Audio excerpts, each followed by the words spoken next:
If you're a blogger or content creator and you feel like you're working way too hard for the results you're getting, we need you to hear this. The Smart Influencer Summit is happening this April, and this is not another fluffy conference where you take notes and change nothing. This is a working summit.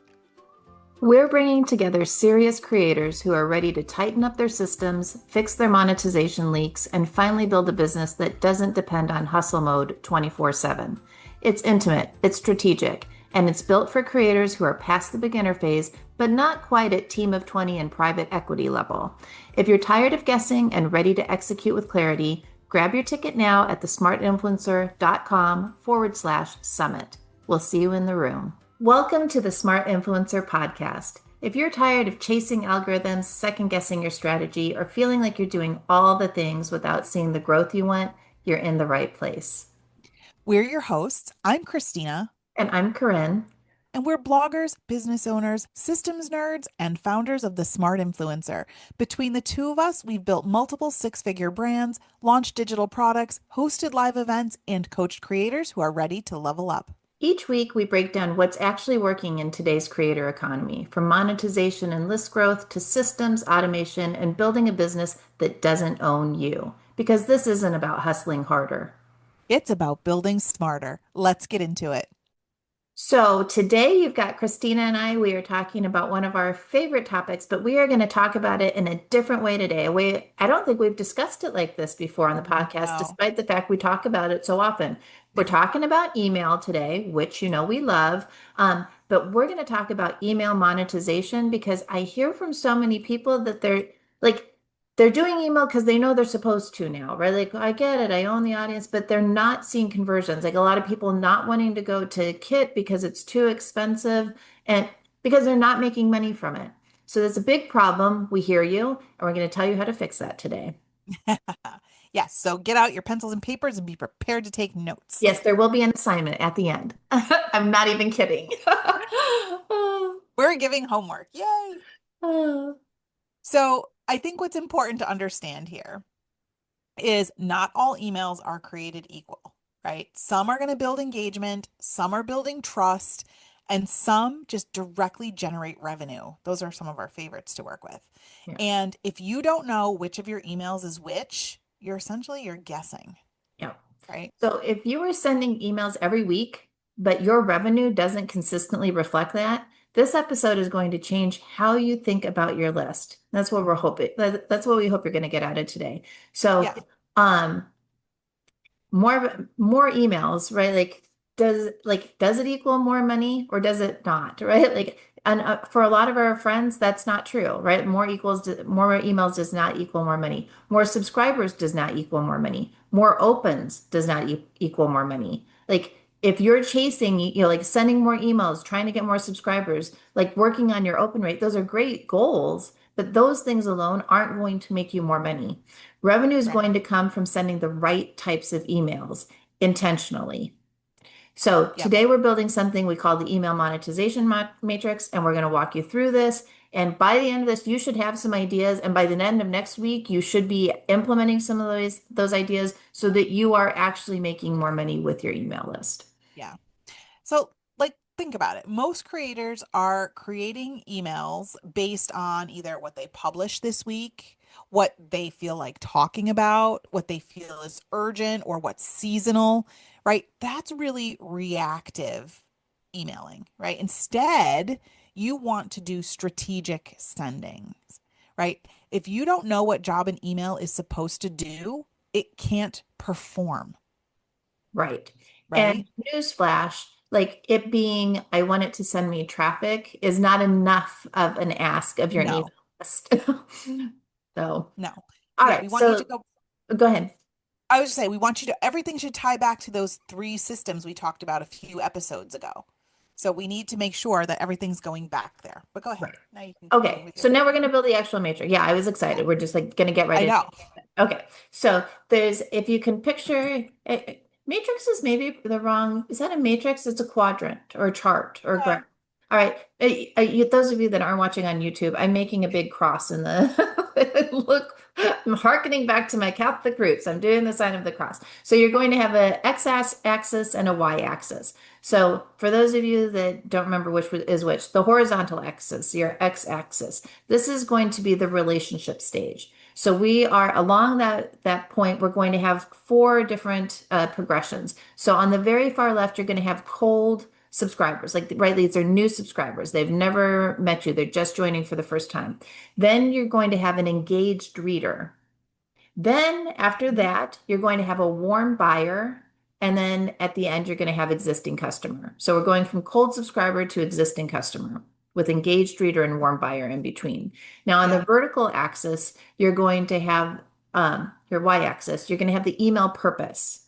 So starting at the top, you've got attention, right? Like it's value driven. Like you're giving them all sorts of wonderful information, right? Like attention, then authority, which is our positioning, right? Like we're starting to establish, Christina, you always refer to this as know, like, trust, right? Yep. So we're getting them to know us, then we're getting them to like us and trust us. So authority is the positioning, Mhm. and then conversion, right? That's going to be the next one down. And then finally, ascension, where they're taking our upgrades or our next level offers, right? Like this is the ideal buyer. Yep. Most bloggers, especially if you're new to email or you like this hasn't been a key part of your strategy, you are mostly in the top left quadrant, right? Like you've got cold subscribers and you're sending value emails, and that's what you send. And Right. that's why revenue isn't like you're not seeing revenue or it feels unpredictable because sometimes they're opening and they're engaging with the value and sometimes they're not, but nothing's driving them to give you more money. So- Yeah. Or turn them into raving fans. Right. Yeah. Right. So think about, let's talk about those different types of emails that we have there. And there's a few that actually can make us money. So the first one, like Corinne mentioned, is called the conversion email, right? Direct revenue drivers. So these are emails like a dedicated offer, a limited time promotion, maybe a case study or a transformation email, or an FAQ objection handling email. Those are the types that help drive conversions. And if you're not sending dedicated conversion emails, you're only relying on passive monetization, Right. So right? for those of you that are on our email list, anytime we've done a launch, when we launch the summit, if we are launching a new product, if we're putting something on sale, you'll get all four of these types of emails in our sequence. We tell you all Mhm. about the offer, like we like lean in on the FOMO. We always run it like on a limited time promo. Then we give you like sometimes it's the testimonials, but right, like some sort of case study. That's that transformation email where we're telling you about someone that's done it before. And then we answer your objections to hopefully overcome them. And almost in this order, like Yeah. it's a very There's a established reason. sales format. Yeah. There's a reason it works. I mean, there's years of data behind this. It And works. for those of you who are listening that are like, but I don't have a product, I don't have something to sell them, then use someone else's, right? Like I originally, like way back when, I was such a Rosemary Groner fan, and she taught this method. She made like millions promoting other people's products. She did Yeah. affiliate marketing and did really well at it. So if you don't have your own product, you don't have to. You don't have to in order to find a product that solves your reader's problem and to do this type of launch. Yeah, you can totally do it on the back of somebody else where you're making the affiliate income off of it. And we're not talking like 3 cents on an Amazon product. Right. We're talking like find somebody that has an ebook that aligns with your audience where they have an affiliate program or, a meal kit or something like that where you can earn some serious money. You can put in these direct revenue driver emails and earn more Well, sales. and we can give some examples. Like if you're a travel blogger, like working with any of the, like working with specific travel networks and promoting different, cruises or tours or, some sort of visit or with a hotel or a resort.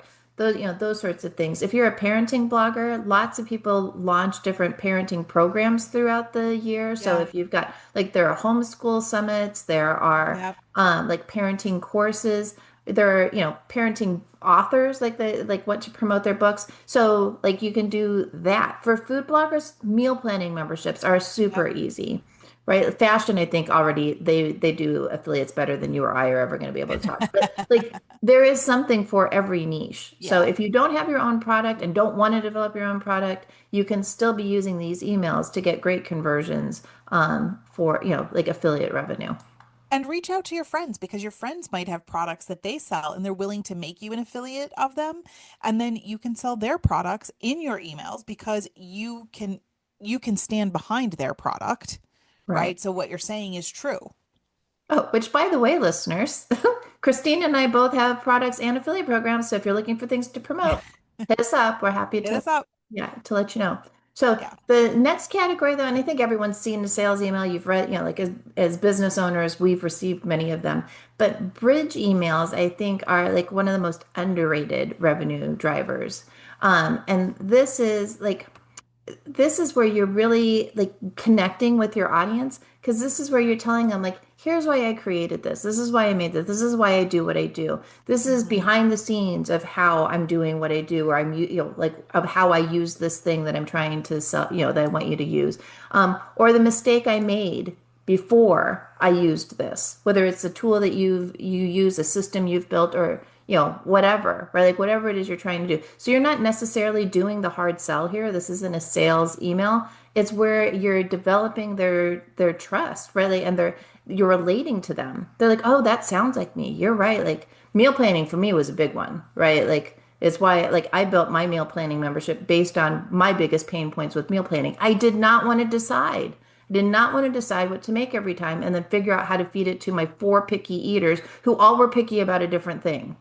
So, like, that's how I came up with that. And I talk about that. I had one vegetarian, one person that wouldn't eat cheese, one that wouldn't eat vegetables. So, Corinne, what was the term you used the other day in our group?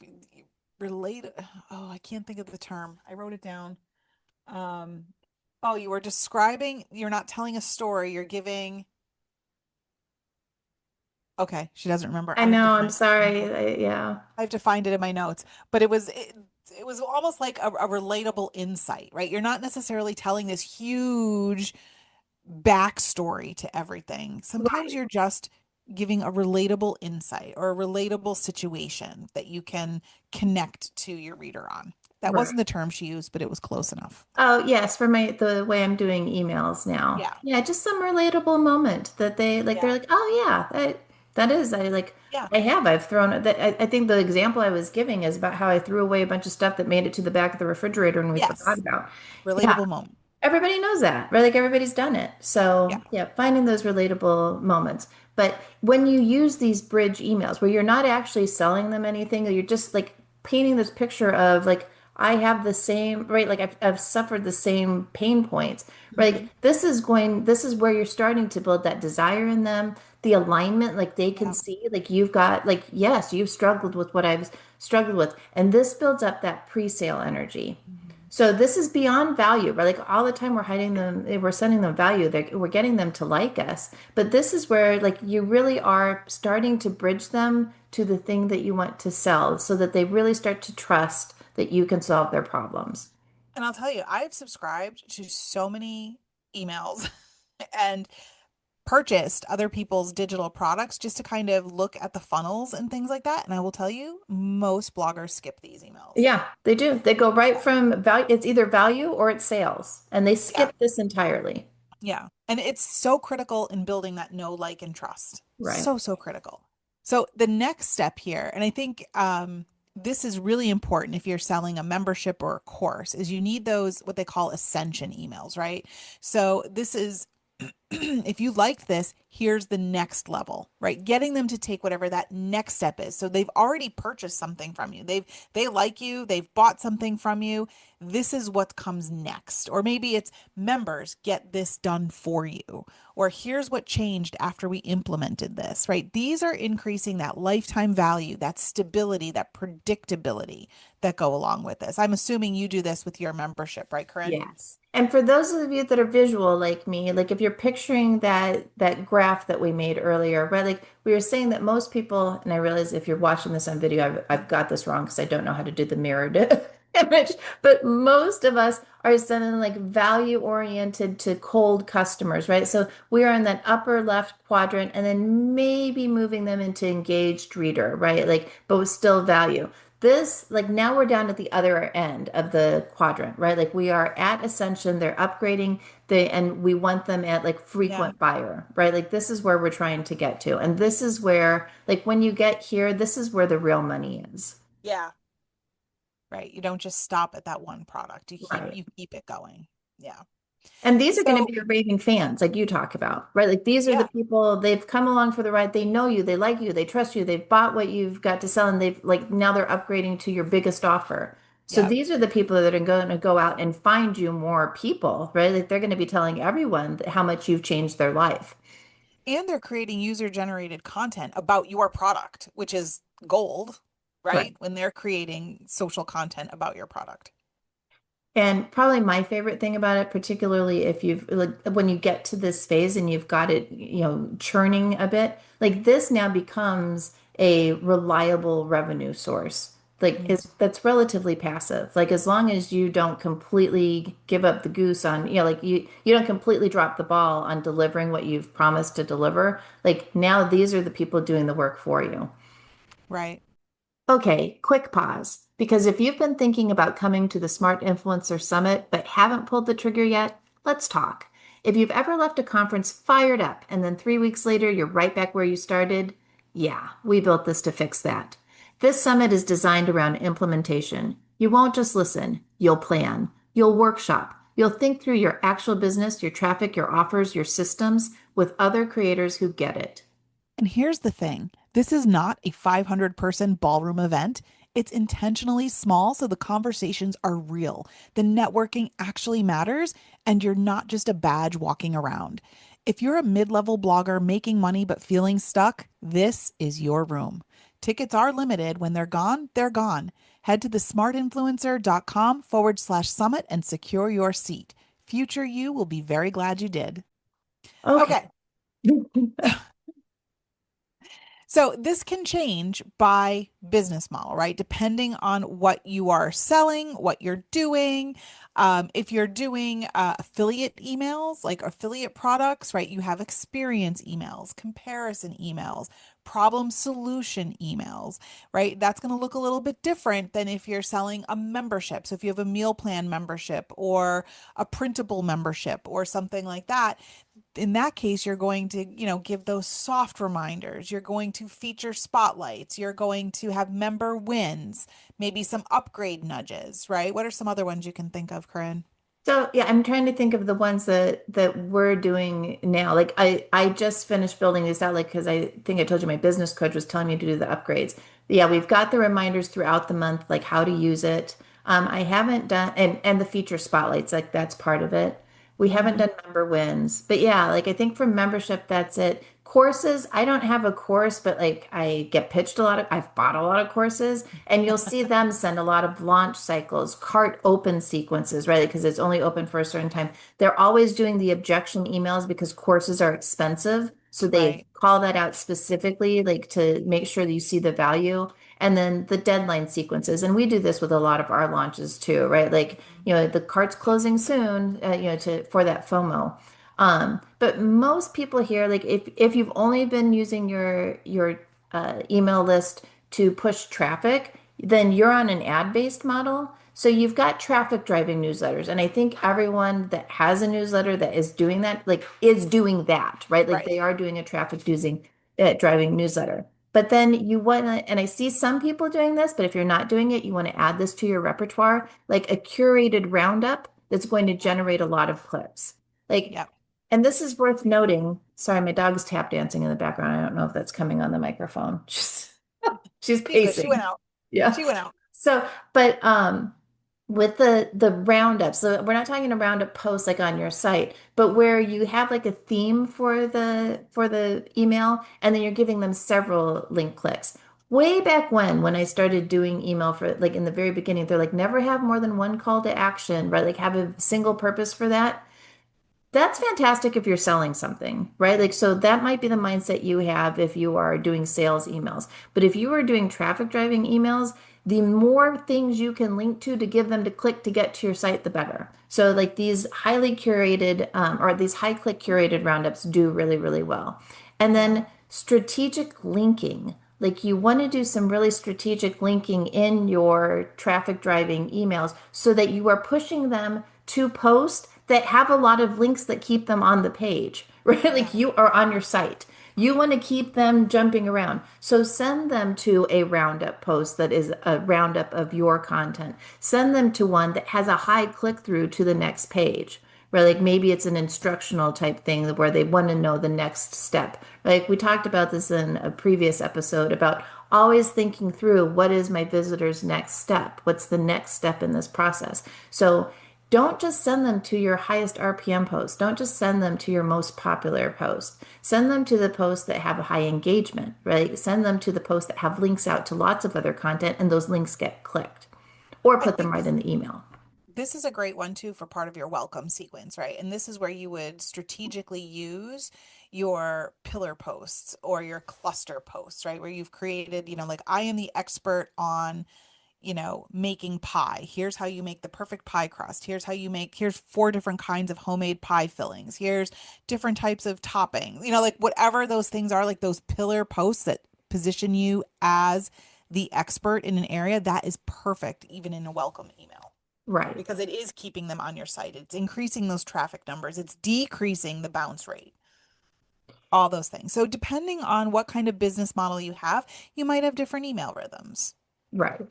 I will say though, depending on how often you're emailing, and particularly in your welcome sequence, where like you are emailing them perhaps more frequently than you do on your regular cadence, try one of the other models. Really, if you're ad based, like we are all about focus, but if you're ad based, then do try one that's an affiliate post, right? Like try one that recommends products and see if that works for your audience so you can incorporate those elements in your emails that like we do that. Like for Wonder Mom, I have that curated roundup. We use that a lot because we get a lot of clicks. And then I will recommend affiliate products that relate to whatever that theme Yeah. was.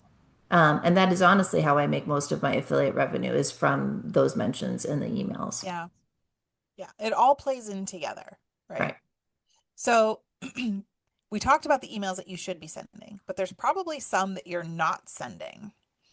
And that's the objection handling emails. I notice a lot of bloggers don't send that, right? So understanding, anticipating what your readers' objections can be to whatever it is you're promoting and hitting that right out of the gate. Yeah, and I want to say, like, because I struggled with this too. And so I think I know why people hesitate here. You don't want to state the objection because you don't want to put it inside their mind. Right. Newsflash, they already are, right? Like, they already are. They're already thinking, I'm not sure that this is the right value. Like, I'm not sure, like, what if I don't like this? They are already, like, we are an anxiety-ridden culture, right? Like, I promised you, your introverted little readers are there asking all these questions in their head anyway. You're not going to like put that idea in their head by addressing it. Yep. So, um, so It's if that's theirs. why you've been afraid to, don't be afraid to write them. They are wonderful at improving conversions. Right. And I'll tell you, if you have emails that people aren't clicking on, like they're getting a really low click rate, tells you there's objections there Yeah, because they're already not doing it for a that's reason, a great point. Yeah, that is a right? great point. Yeah. The other one you're probably not sending is a why this matters right now email, because a lot of times we do want to build in some timeliness into our emails and you want to explain to them why your content matters now to your readers. Sometimes they just need to be told like flat out why Right. this matters now. Well, and one of the things, like for my membership, one of the things that like I'm promising in it is like my whole goal is to eliminate their decision fatigue, right? Like it's to help Mhm. with that. So we are here comes my tap dancing dog again. So I am looking ahead at the season so that before they get in panic mode, right? Because is what happens when you're running a busy household with young children. We're like Yep. all of a sudden, oh my gosh, Valentine's Day is tomorrow, and I forgot to get the Valentines. We're addressing it early on. So like Yep. you become now their trusted, reliable resource when you're helping them look down the road and telling them, like, I know it's not summer yet, but this is why you need to start planning for it. Yep. It Pay just builds attention. your trust. Yeah. Yep. Then there's those like direct comparison emails, right? We are directly comparing your product to another product. And I think sometimes those are really helpful too. Just in pinpointing what you offer and how you are different, like what sets you apart from the other things that are out there. And also making sure that your audience knows you're trying to help the right person. Like Right. Ben, Ben, when we interviewed him from Grocer's List, I thought did such a great job of Yes. this. When I asked him, I'm like, okay, what makes you better than ManyChat? Just Hmm. ask them straight out, right? Because we're all thinking it, right? Like there's ManyChat, it does a lot of the same things. And he gave such an excellent answer. I won't say the whole thing here, but what he did really well was ManyChat is a great platform. They do what they do very well, and they are for this person. We are working for this person. Like Yeah. you've got different needs, and that's who we help. So, yeah, maybe ManyChat is for you. He's not trying to be all things to all people. Again, this reinforces your authority and it like grows that trust. Yep. So, don't be afraid to mention another product because maybe, by the way, get an affiliate link for it so that you can still make money off of that sale. But don't be afraid to mention another product because your goal really should be to help your To help readers their find their best solution. Yeah, for sure. Okay, so some other ones are upgrade nudges. I love that, right? Being able to nudge your reader or your existing customers into buying something else. I'll tell you, when once I figured this part out, like the whole funnel and upgrading my cart offer, my sales like tripled. Not the number of sales I made, but the dollar value Dollar of value. the sales Mhm. tripled. Right? Because instead of just buying one product, they were bundling to buy other ones and upgrading to the bundle. That was huge for me Yeah. Well, because and you I work just hard started for that doing one. it, like going back to my buyers and Yeah. offering them like because some of them came in to my funnel years ago before I had like this Yeah. robust line. So I've just started that, like going back to them and being like, hey, like you got this. I have this other stuff now. Like that should just be part of your system. But do as I say, not as I do, because it took me a long time to get there. And I'm going to take us off just on a little side road here.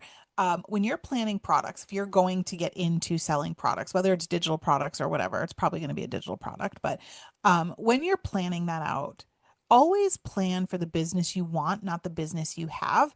So if you're thinking, I'm not saying you have to build 5 products right now. What I'm saying is when you design product number one, think about how that will fit in to a bigger thing down the road and make sure you're not just creating something that's one off for right now. Try to think a little bit ahead and plan a little bit ahead so that when you do have more time and you're able to build out that line, these products fit naturally and you can plan the upsell. That's a great tip.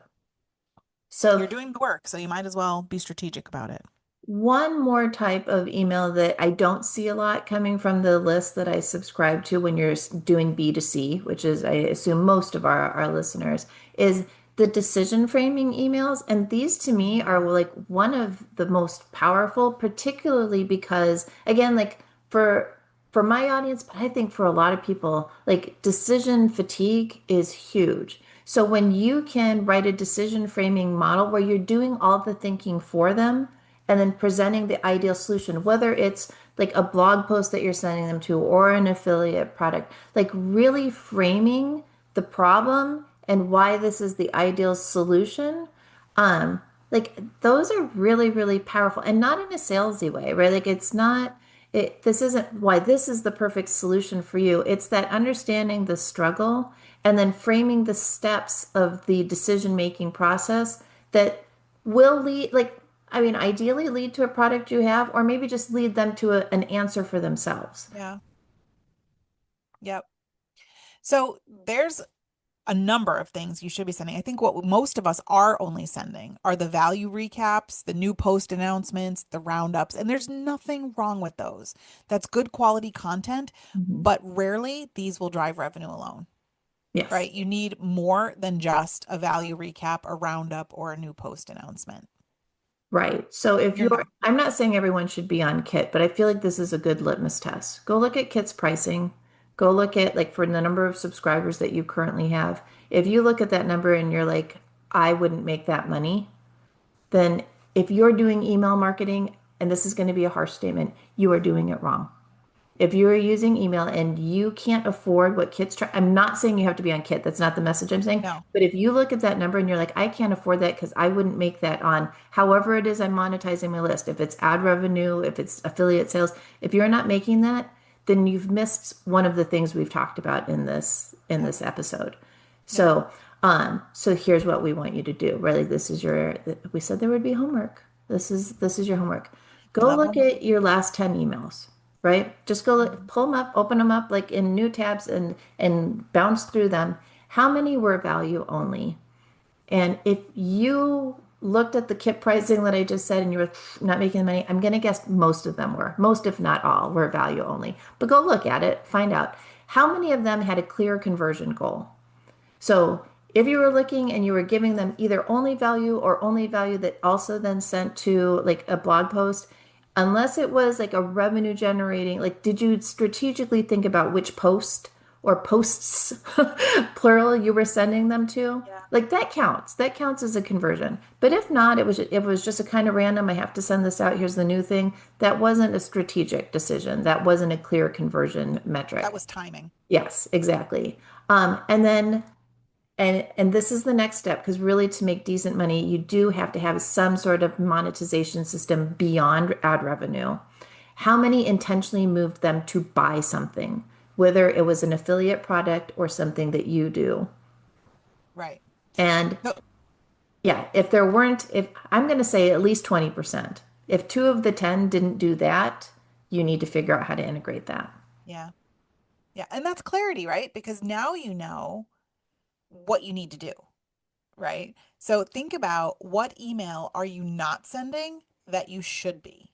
So all those different emails that we talked about before, which one of those can help you move towards this goal? So, if you have been treating email like a broadcast tool instead of a revenue system, this is exactly the kind of work. And in fact, we have a session specifically on this at the Smart Influencer Summit. We hope you will join us there. Mhm.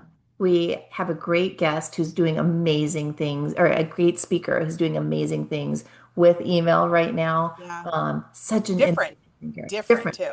Yes. So he's going to be bringing some new ideas and he's going to walk you through how to like basically imitate what he's doing so that, and hopefully get your brain thinking about what new things you can do Right. so that you can innovate in this space. So Yep. So if you're ready to stop guessing and start building predictable revenue systems, the summit is for you. And you can find all of the details at thesmartinfluencer.com/summit. So we hope we will see you there. thank you for spending time with us today. We will be back next week with another episode to help you grow smarter, work less, and earn more. Bye. Before we wrap up, one more reminder. If this episode resonated with you, the Smart Influencer Summit is where this work goes deeper. Real strategy, real conversations, real implementation. No fluff, no vague inspiration, no manifest your millions nonsense. Just smart creators building smart businesses. If you're ready to stop circling the same problems and finally solve them, grab your ticket at thesmartinfluencer.com/summit. We would love to see you there. If today's episode gave you clarity, direction, or even just one solid aha moment, that's your cue to take action. Make sure you're subscribed so you don't miss what's coming next. And if you found this helpful, please share it with a creator friend who needs to hear it. Smart creators build in communities. And if you're ready to go deeper, whether that's through our mastermind, live events, or free resources, head to thesmartinfluencer.com and get on our list. That's where we share the strategies, tools, and behind the scenes insights we don't always talk about on the podcast. Thanks for hanging out with us today. Now go build something smarter.